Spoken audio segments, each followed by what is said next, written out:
Mankind has always felt the need for speed, and it has never been enough simply to go fast. There has always been an urge to go faster. When running wasn't fast enough, we trained horses to carry us. When horses weren't fast enough, we invented trains and automobiles. And then we took those machines of speed and pitted them against each other, racing to prove who amongst us can be the quickest. But life in the fast lane can lead to death. I'm Kari Fay, and this is Great Disasters.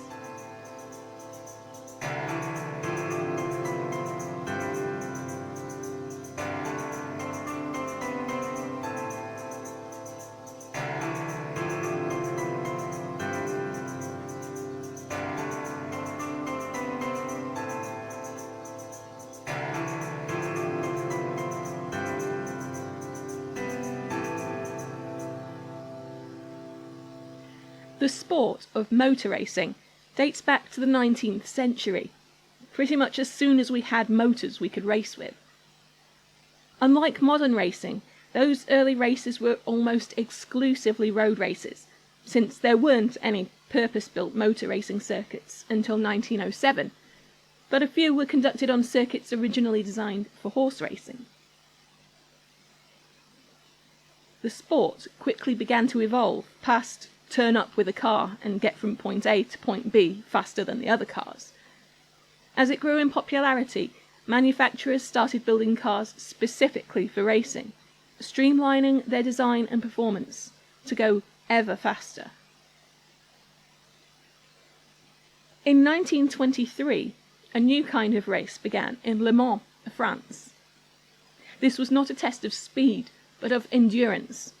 It was a race that took a full 24 hours on a circuit of around 17 kilometres of public roads. That circuit included the Mulsanne Straight, the longest straight in any racing circuit, allowing drivers to go at full throttle for nearly half the lap. The vehicle that covered the greatest distance in those 24 hours would be declared the winner. This meant that speed was still a factor, but it wasn't the only factor. You also had to take into account the reliability of the car. It would have to still be running at the end of the race, after 24 hours flat out, to qualify. Efficiency also mattered. Cars that didn't have to make as many pit stops would have an advantage. Like any other race, it tested the driver as well as the machine. Although today there are strict rules on how many drivers a team can have, and how long each can drive for, in the early days those didn't exist. If you wanted to, you could drive the whole thing by yourself. And although most teams had at least 2 drivers per car, some drivers did attempt the race solo, reasoning that they would save time by not having to swap. To add to the drama, cars of different classes raced at the same time. This meant that there would frequently be some extremely fast cars lapping other, slower vehicles. Having to overtake this often meant that the drivers had to be extremely skillful and couldn't let their concentration lapse for a second. American driver John Fitch said of Le Mans, "It's a challenge, and it's tough, and it's difficult, and it's trying, and it's stressful and demanding. It's everything. It's life, condensed." It takes a tremendous amount of preparation and thought to win Le Mans, and also it needs a lot of luck. By the mid-50s, it was a huge event, the biggest on the calendar. Major manufacturers like Ferrari, Jaguar, Aston Martin and Mercedes-Benz had taken to sending several cars to the race to increase their chances of getting a winner, and there were literally hundreds of thousands of spectators. Jacqueline Chautar was one of them. She said, "I liked going to the 24 hours. I appreciated the atmosphere. There were lots of young people, lots of foreigners. It was nice for us. People were happy. They were excited by the race." And it wasn't all about the race. When you put that many people together, it becomes an event of itself. Jacques Roulet, another attendee, said, "Everybody walked with a bottle of wine in his hand or a bottle of champagne. People were drinking, happy, watching the race. Some were not even looking at the race, were just talking. It's mostly the atmosphere of a fair. The women were very, very well dressed. Most of the men came dressed with ties. A show." In 1955, the focus was on two teams, the British Jaguar and the German Mercedes-Benz. Jaguar had a strong reputation at Le Mans. British teams had won nearly half the races to date, and they had most recently won in 51 and 53. Mercedes-Benz were an emerging force. Although their factories had suffered in the war, they were experiencing a resurgence, were reigning Formula One champions, and were strongly tipped to be able to beat both the reigning Ferrari and the British teams. Some called it World War II on the track. The Mercedes team had a formidable duo driving their lead car. Juan Miguel Fangio was an Argentine driver so successful he was known as El Maestro, or the Master. According to teammate Fitch, he was an absolute presence. He was phenomenal, and he was a thoroughly good person. And he won race after race after race. Stirling Moss was a British driver who had that year won the Mille Miglia, a 992-mile race held in Italy, with a blistering performance that has to this day never been equalled. In another car, they had two drivers from their Formula One team, German Karl Kling and Frenchman André Simon. Finally, they had John Fitch and Pierre Levay. Levay was something of a local hero, and not just because he was a Frenchman racing on French soil. In the 1952 race, he had come exceptionally close to winning as a solo driver. So close, in fact, that when he broke a connecting rod in his engine just over an hour before the end of the race, it took 20 minutes for the next car to take the lead. His teammate Fitch, who was driving his first Le Mans that year, said later that Levay was called the Bishop, privately among other drivers, not to his face, because he was rather solemn. And he was an old guy. He was 50 years old. He was a good driver, I know that. Jaguar's problem was that they only really had one driver on their all-British team who could rival the likes of Fangio and Moss.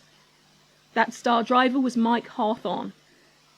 He had proven his ability to rival the great Fangio 2 years earlier with a win at the 1953 French Grand Prix. That race had been dubbed the race of the century and ended with the top 4 drivers within just 5 seconds of each other. Hawthorn exuded a kind of public schoolboy charm. He was 26 years old and, according to fellow Jaguar driver Norman Dewis, led a fast-lane sort of life. Mike would just go out, have a party night, and then get up in the morning, get in the car, and race, you know. Time magazine said in 1958, "Mike Hawthorn drives in devil-may-care style. His husky frame hunched over in the cramped cockpit, a grim scowl on his face. Moody Mike enjoys his cigarettes and whiskey, cuts loose occasionally on the trumpet, which he plays with some skill, flies his own plane. He drives solely to win, cares little about how he accomplishes it. I haven't bloody well got a driving style." For the 1955 Le Mans race, Hawthorn would be teamed with Ivor Bube. He didn't have the same kind of confidence or recklessness that Hawthorn displayed. According to Dewis, Ivor Bube was very, very concerned about the speeds he was having to go. "Going down that Mulsanne," he said, "it's a bit scary."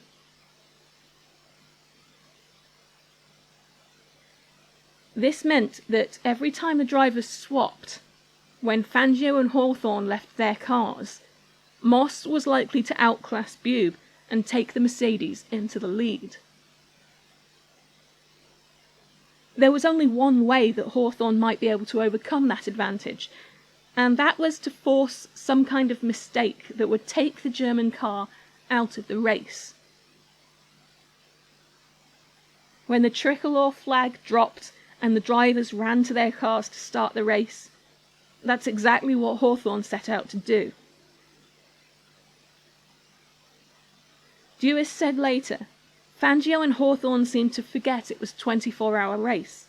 For the first, nearly 2 hours, it was just an out-and-out Grand Prix.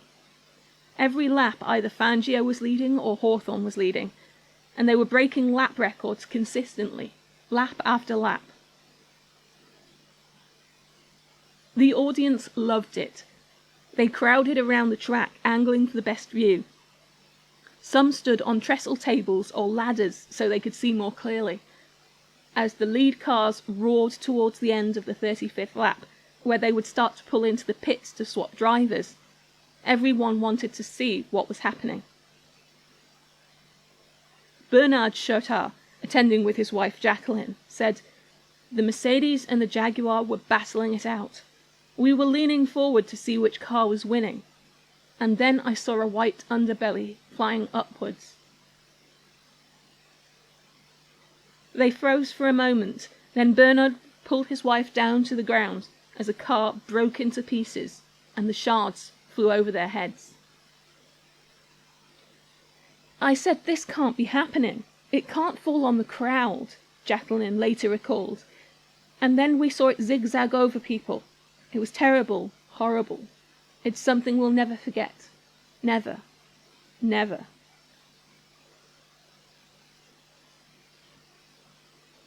As they came around towards the pits, the lead cars were about to lap one of the slower vehicles, an Austin Healey driven by Lance Macklin. He pulled to the right, the inside lane, to allow Hawthorn to pass. Behind Hawthorn, there were 2 Mercedes cars. Fangio was waiting for an opportunity to overtake and lap his teammate, Pierre Levay. Now ahead of Macklin, Hawthorn raised a hand to signal that he was pulling into the pits, and braked hard. The Jaguar was fitted with disc brakes, which were highly advanced for the time, and it seems that the speed with which he decelerated took Macklin by surprise. The slower car pulled out to the left to avoid rear-ending Hawthorn. Levay's Mercedes struck the back of Macklin's Austin, and the sloped rear of the car acted like a ramp, hurling Levay high into the air. One witness described his car flying as high as the top of the electric pole. It flipped end over end. Levay was hurled free of the car, and drivers at that time didn't use seat belts, and was killed, his skull crushed on impact. The lightweight Mercedes smashed into many pieces, heavier parts propelled by momentum nearly 100 meters from the impact, and burst into flames. Macklin veered across the track, out of control, bouncing from one side to the other, narrowly missing other cars in the pits, and running over a policeman, a photographer, and 2 officials before coming to a stop. Macklin was able to jump out without serious injury.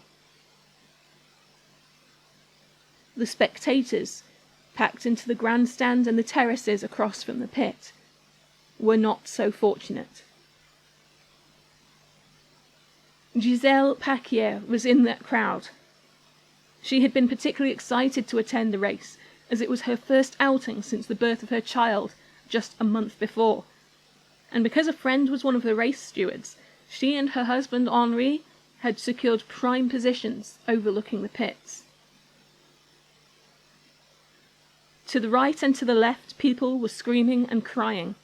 It was a horrific noise, and then there was the car exploding with these breathtaking flames and sparks. Parts of the car that were on fire had fallen into the crowd. Henri said, "The car caught fire and exploded about 3 meters away from us. We were right up against the fence. The people behind us had climbed up onto trestle tables, and they got their heads cut off by the engine, by stuff that came off the car when it rolled over and over.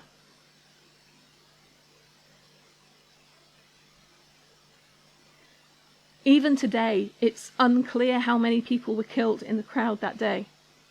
Most accounts set the figure at 80 to 84, although some reckon the figure to be over 100. Many more were injured.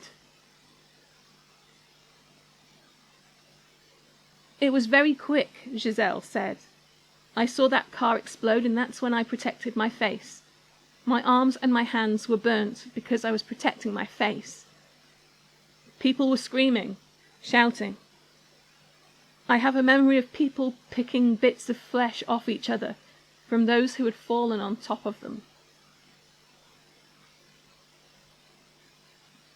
From the pits, one of the other Jaguar drivers, Duncan Hamilton, looked on. The scene on the other side of the road was indescribable. The dead and dying were everywhere. Cries of pain, anguish, and despair screamed catastrophe. I stood as if in a dream, too horrified to even think. Would-be rescuers raced across the track to tackle the fire, but the water they used only made it worse. It wasn't only the fuel that was burning, it was the car itself. Its body was made out of a magnesium alloy to keep the weight low, but magnesium ignites at a lower temperature than other alloys, and magnesium fires can be fueled and intensified by water. Fangio narrowly avoided the chaos and drove through. Hawthorne, having overshot his pit stop, was forced to make another lap before handing over to Bew. According to onlookers, he was distraught. Fitch, who had been waiting for his turn to take over from Levay, said that Hawthorne told Rob Walker and Donald Healy and Lance Macklin that he was the cause of this tragedy, and that his life as a driver was over, and he was shattered and in tears. Standing beside Fitch in the pits was Levay's wife. He said later that she knew, without confirmation by anyone else, that he was dead. Astonishingly, amidst the chaos, the race continued. Even while the meagre medical staff rushed to the aid of the injured, those like Giselle Paquier, who had to have the burnt skin on her fingers cut away to limit the pain, and feared she would never be able to hold her baby again. The cars roared on, and those spectators who hadn't seen the catastrophe continued to cheer. Officials would later justify this decision, saying that if the race had been halted, the sudden chaos of 300,000 spectators trying to leave would have blocked the roads needed by the ambulances coming to the aid of the injured. When Hawthorne staggered out of his car, Bew was reluctant to take over. According to Dewis, he just turns to me and says, "Bloody hell," he said, "this is suicide," he said. "I'm not going to drive," he said. "I can't drive in this." Dewis pushed him off the pit wall and told him to get in the car and drive.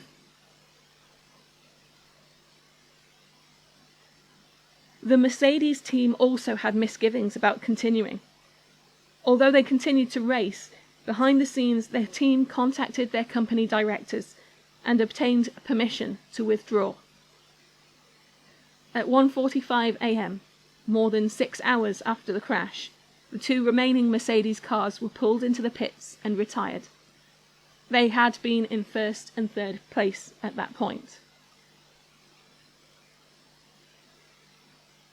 Mercedes had suggested to the Jaguar team manager, Lofty England, that they too should withdraw, but he declined, saying later, "It seems remarkable to me that the Mercedes-Benz people running the cars were not able to make their own decision regarding withdrawal, but had to ask their directors. I was in charge for Jaguar and made my own decisions." When Uhlenhaut, who I had known from pre-war, and Kaiser, Mercedes' PR director, came to our pit, they told me they had been instructed by their directors in Stuttgart to retire as public feeling in Germany was so high? And did I also intend to pull out? I did not discuss who might have been to blame, but said that I believed the organisers had been right to continue the race, and that Mercedes-Benz, having continued to race for more than 6 hours after the accident, I could not see the point in them now withdrawing, and I did not intend to pull out our cars. Hawthorn and Bube went on to win the race. The dangers of motor racing in the 50s were well known. Crashes were so common at races like Le Mans that stills photographer Dennis Chisholm said, "I think most people that go expect to see one. It's expected of it." Fitch said, "We lost friends every season," which is almost unheard of now. While the drivers recognised the risks they were taking, the same couldn't be said for the spectators. Everyone wanted to know how so many people in the crowd came to lose their lives, and who was at fault. Many pointed the finger at Hawthorn, saying that he had cut in front of Macklin and forced him out into Levay's path. Others blamed Macklin because he had swerved out in front of Levay. Still others blamed Levay, which seems somewhat unfair since he was the only driver involved who was no longer there to defend himself. Questions were also raised about the intensity of the post-crash fire. Some wondered whether Mercedes had tampered with the official fuel supply, using some kind of explosive additive which would enhance their performance. At the insistence of Mercedes executives, fuel remaining in the car's fuel injection systems was tested and found to be pure. Although Mercedes were indeed responsible for the intensity of the fire, it had, after all, been an engineering decision to use magnesium alloy in their car's construction. They had not done anything which was against the rules at that time. Jaguar issued the following statement. In view of the fact that all the circumstances surrounding the Le Mans disaster are in course of official investigation by the French authorities, we would not have thought it incumbent upon any firm or individual to make any comments which seek to fix responsibility or apportion blame for the tragic occurrence. Nevertheless, certain statements have been quoted in the press implicating one of our drivers, and, in fairness to him, we have no option but to make it known that, as a result of close questioning of the Jaguar pit personnel and others who witnessed the occurrence, there is no evidence to establish that Hawthorn acted in any way contrary to accepted racing practice. In the course of our own inquiry, Hawthorn made the following statement. After passing Levay's Mercedes at Arnage, I passed the Austin Healey between White House Corner and the pits, and, having given the necessary hand signal, I braked and pulled into my pit in accordance with pit instructions given during the course of the preceding lap.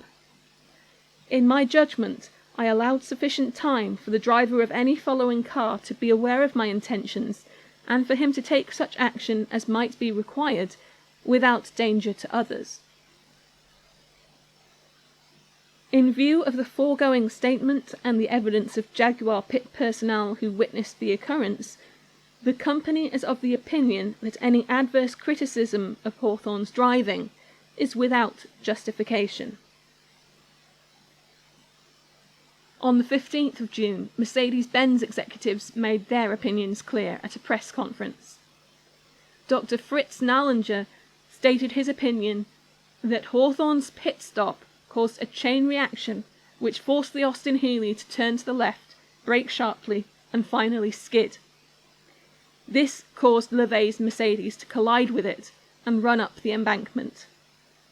Fangio agreed with this and said that his car just brushed past the stationary Jaguar.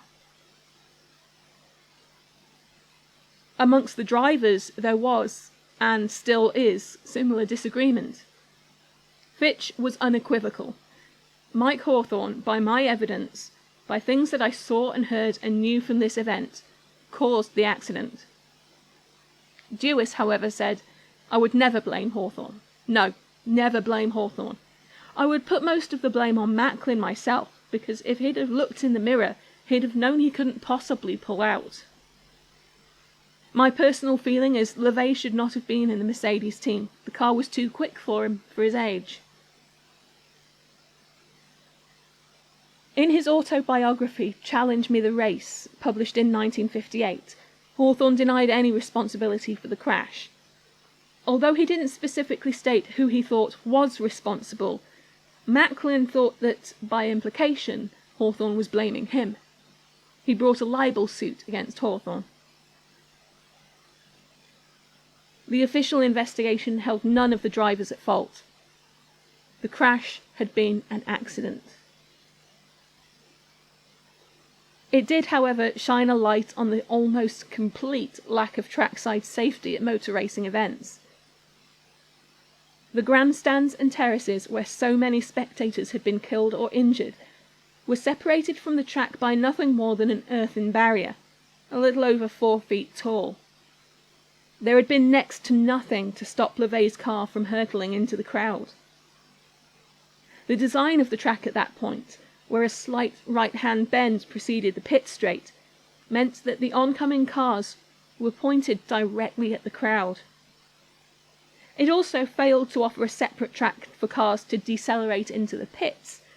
The entire track at that point was only wide enough for 3 cars, and the fact that cars of such varying power would be driving at the same time, with some racing full throttle and others decelerating to stop, meant that pit maneuvers were inherently dangerous. The problem was that the circuit at Le Mans had been designed more than 30 years earlier, when the top speeds achievable were a practically sedate 50 or 60 miles per hour. Vehicle design had evolved so quickly that by 1955 they were regularly racing at more than 100 miles per hour faster than that. That year, the fastest speeds along the Mulsanne Straight reached 180 miles per hour.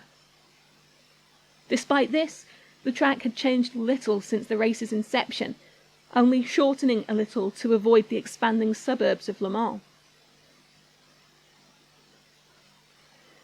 The crash marked the beginning of a slow revolution in safety for the fastest sport. Several countries immediately enforced a temporary ban on motorsports until safety standards could be improved. Switzerland's ban was less temporary than others. It remained until 2015, when it was only relaxed to allow racing of electric vehicles. At Le Mans, the grandstands were demolished and the pit straight redesigned. The bend there was eliminated and the track widened to make pit maneuvers safer.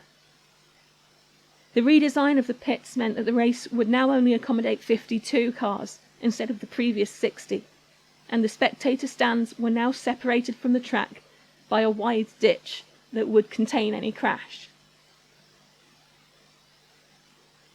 The 1955 World Sports Car Championship season was completed, and Mercedes-Benz won the Constructors' Championship. They then retired from racing for the next 30 years. The crash affected some of the drivers deeply. Fangio raced until his retirement in 1958, but never raced at Le Mans again. Macklin, after being involved in another serious crash at a race later in 1955, retired from motorsports. Fitch completed the season with Mercedes-Benz, then turned his attention to road safety, inventing safety devices called Fitch barrels, which are still in use on motorways and highways around the world today. It's estimated that they have saved more than 17,000 lives since they were first implemented in the 1960s. Hawthorne also continued racing, becoming the UK's first Formula One world champion in 1958, at which point he too retired. He was haunted not only by the spectre of the 1955 Le Mans disaster, but also the death of his friend Peter Collins at the 1958 German Grand Prix. 6 months after retiring, at the age of 29, he was killed in a car crash on the A3 Guildford bypass. He was driving a Jaguar at the time and crashed after overtaking a Mercedes-Benz. The 24 Hours of Le Mans is still one of the most popular motor races in the world, but the organisers make little mention of the 1955 disaster. The only memorial is a small plaque on the pit straight, inscribed simply, "In Memoriam, 11th June, 1955.